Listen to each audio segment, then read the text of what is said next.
Berikutnya, nah ini Pak, ini juga penting Pak. Kita banyak uang, banyak ini. Tolong bapak-bapak tidak memakai emas untuk dipakai di badan. Karena ternyata kalau dipakai untuk wanita boleh, tapi kalau untuk laki-laki tidak boleh. Ya, etika berpakaian dalam Islam, barang-barang perhiasan emas seperti rantai, kalung, cincin dan sebagainya yang berkaitan dengan emas laki-laki tolong jangan dipakai. Islam mengharamkan itu tidak boleh dipakai. Hati-hati. Banyak duit saya nih Ustaz, ngapain nggak saya pakai? Haram. Untuk laki-laki, untuk perempuan boleh. Ya. Nah, ini kadang kita harus saya sampaikan ini. Banyak uang segala macam dipakai. Hati-hati. Apa studinya Pak?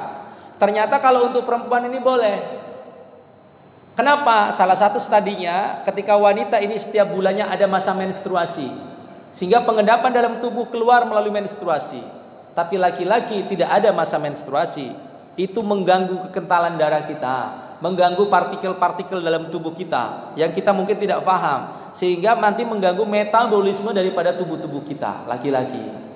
Maka betapa banyak orang, mohon maaf nih, di YouTube, di apa, mereka bangga dengan menggunakan topi emas, baju emas, apalagi kalung emas yang besar-besar, gelang-gelang emas. Ketika itu dipamer-pamerkan, tengok rata-rata umurnya tidak panjang. Yang sampai memamerkan diri di India di mana kita sebut nama itu, mohon maaf ya, untuk sebagai contoh ibroh pelajaran. Banyak itu. Ternyata di beberapa dunia, penjuru dunia, ternyata ini membuat umurnya menjadi pendek, tidak panjang. Sedikit lagi. Habis ya untuk ininya. Tanya jawab. Ya, yang 10 mulakan sebelah kanan kalau pakai.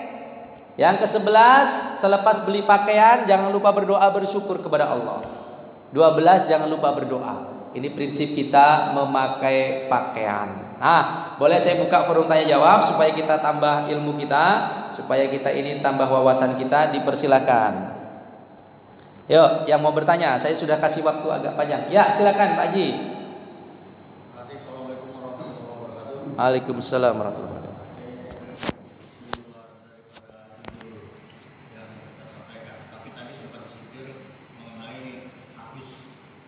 Ya.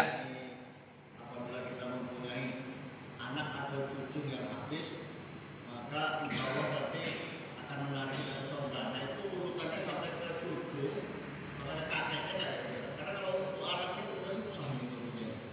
Menjadi habis udah ya udah susah lah. Apalagi tambah sekarang HP ini waduh.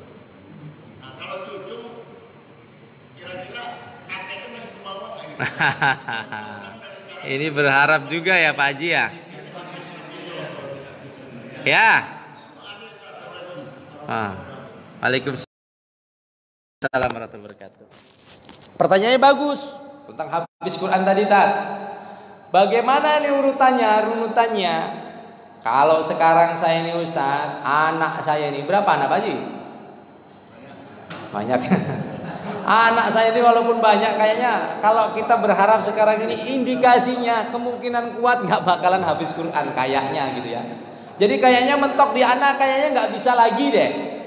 Karena anak sudah pada tua, sudah gedenya juga sama. Jangankan habis Quran begitu ya. Baca Quran aja masih peleot-peleot, pelekentang-pelekentung kemana-mana. Kayaknya harapannya kecil deh Ustadz begitu ya. Ya kalau emang boleh berdoa kepada Allah, tidak ada yang tahu Pak. Doakan anaknya yang terbaik. Ya Allah berikan aku keturunan ya Allah, khususnya anakku ya Allah yang hafiz Quran. Minta kepada Allah, tidak ada yang tidak mungkin Pak. Anaknya sudah tua, diberikan anugerah hidayah, tahu-tahu malam dia seperti dapat bisikan ataupun bayangan ataupun kepentok sebentar. Aduh kayaknya saya pengen ngapal Quran deh. Gak ada yang tahu Pak. Ngapal Quran ini kalau Allah kasih anugerah, orang pun berbeda-beda. Ada yang puluhan tahun hafal Quran, ada yang 5 tahun, ada yang 3 tahun, ada yang 2 tahun, ada yang setahun, ada yang hitungan bulan Pak. Tergantung Allah maunya seperti apa. Nah sekarang pertanyaannya, yang Bapak tanyakan menjadi motifnya, Ustadz saya kalau ke anak kayaknya kecil kemungkinannya, bagaimana dengan cucung gitu ya Pak Haji? Kalau cucung kayaknya ada, karena masih punya anak-anak kecil, cucung-cucung kecil, atau kecicit bisakah? Jawabannya bisa Pak Haji. Jadi keturunan ya.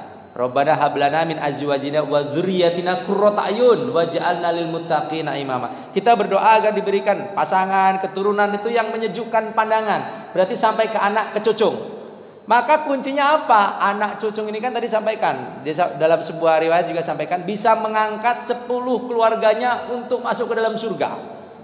Ulama menegaskan kembali, Pak, ini 10 ini apa ini? Isra ya? Oh, sudah masuk Isra. 10 ini yang sudah wajib masuk neraka, Pak. Udah wajib masuk neraka. Anaknya cucunya, Datuk, ayo naik ke dalam surga. Aku punya 10 bonus orang yang bisa aku masukkan ke dalam surga. Jadi boleh Pak, cucung, cicit, buyut, canggah, wareng, udek-udek, gantung sewur, boleh. Ada kan itu ya? Apalagi itu namanya. Yang penting pada waktu di dunia kita mungkin baik terhadap anak tersebut.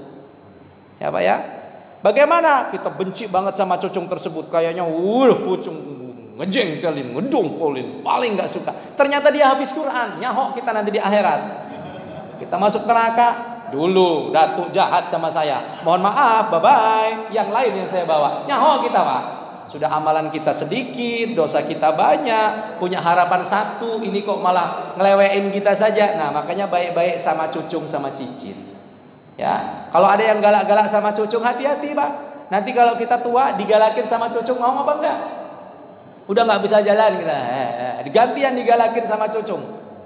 Nah, jangan sampai ya Pak. Karena kita semakin tua semakin lemah. Cucung, cicit kita ini makin hari makin kuat Pak badannya Pak. Nah, maka perlakukan mereka dengan baik. Insya Allah mereka pun akan memperlakukan diri kita dengan baik. Bahkan sampai ke akhiratnya Allah. Kita dipilih. Cung, dulu saya pernah dibeliin mainan sama Datuk. Saya ingat tuh. Sekarang saya balas Datuk masuk surga. Bareng sama saya karena habis Quran. Amin ya Rabbal alamin. Maka minta keturunannya Pak. Nggak di anak, dicucung, dicicit. Gitu. Ya silakan yang lain. Ya, satu lagi lah ya, ini karena keterbatasan waktu kita sudah masuk Isra. Ya, belakang boleh. Waalaikumsalam warahmatullahi wabarakatuh. Ya.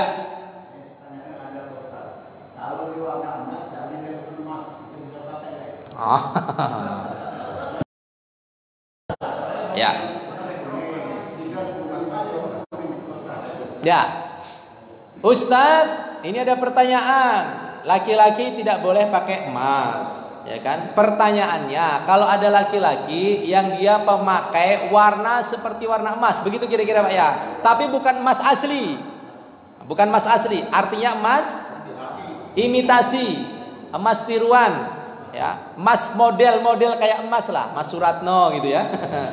Atau Mas siapa gitu kan? Nah, model-model begitu, ya. Hakikatnya dilihat dulu niatnya. Kita harus bisa melihat niat.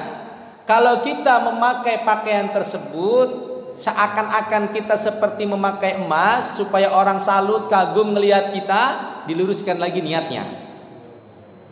Karena pertama kali yang akan ini kan niat. Innamal a'malu binniyat, ya. Sekarang pertanyaan Ustaz, sebenarnya itu bukan emas yang asli. Bolehkah saya pakai? Boleh-boleh saja, tidak masalah. Ya, hanya warna saja, namanya cuma mungkin dipilok atau dicat atau yang model-model warna seperti itu ya. Nah, tidak masalah. Yang penting hatinya. Nah, ini sudah bukan emas, ngakunya emas, hatinya sombong lagi. Nah, parah pula. Nah, yang pakai emas saja nggak boleh dia sombong. Yang sudah pakai emas saja suruh copot laki-laki itu. Nah, ini kalau bukan emas, imitasi, hatinya kok menganggap emas dan menganggap dia bangga dengan pakaiannya, sehingga orang membuat salut, kagum kepada dia, dan kagum salutnya tentu ternyata dusta. Ini yang membuat dosa untuk kita. Jadi diluruskan niatnya. Oh, kalau emang bukan emas, kuning, memang kuning saja ini, model-model kuning saja, tapi bukan sebenarnya. Boleh dipakai, tidak berbahaya bagi laki-laki. Tapi kalau emas, yuk kita sama-sama beriktibar, janganlah kita pakai. Kasihlah ke istri kita saja. Kasihlah ke anak perempuan kita saja. Sedekahkanlah ke masjid kalau berlebihan, begitu. Ya. Nah, jadi kita tidak terbebanin sehingga tidak menjadi mudorot untuk kita kaum laki-laki. Demikian Pak ya. Nah, mudah-mudahan jadi asbab kebaikan untuk kita semuanya. Diluruskan niatnya, disempurnakan amalan kita. Cukup ya Bapak ya, karena memang waktu kita masih ada yang mau bertanya lagi, mungkin ibu-ibunya, tapi waktu yang membatasi kita semuanya. Mudah-mudahan yang sedikit ini ada manfaatnya, kita bisa mengambil itibar, ibroh, pelajaran, sehingga kita semuanya betul-betul menjadi pribadi yang sesuai dengan apa yang diinginkan oleh Rasulullah, mengikuti sunnah Rasulullah. Di balik sunnah ada kejayaan. Semoga Allah mudahkan urusan kita dan Allah jadikan pakaian-pakaian kita pakaian-pakaian takwa yang ketika kita beribadah tanpa ada unsur dosa, kita beribadah ada kesuciannya, bukan hanya bersihnya saja, sehingga ketika kita beribadah jauh dari kesombongannya. Luruskan niat, sempurnakan amalan. Demikian kita tutup dengan lafaz hamdalah, alhamdulillahirabbil alamin, dan kita sempurnakan dengan doa kifarah majelis. Subhanallah wa bihamdihi, subhanallah bihamdika, asyhadu an la ilaha illa anta, astaghfiruka wa atubu ilaik. Jangan lupa salat Isra, karena sudah masuk salat Isra, 2 rakaat salat Isra dari subuh kita sampai sini kita enggak melakukan dosa, isinya hanya kebesaran Allah. Insyaallah kita mendapatkan pahala ibadah haji yang sempurna. Semoga manfaat. Mohon maaf lahir batin. Billahi taufiq wal hidayah. Wassalamualaikum warahmatullahi wabarakatuh.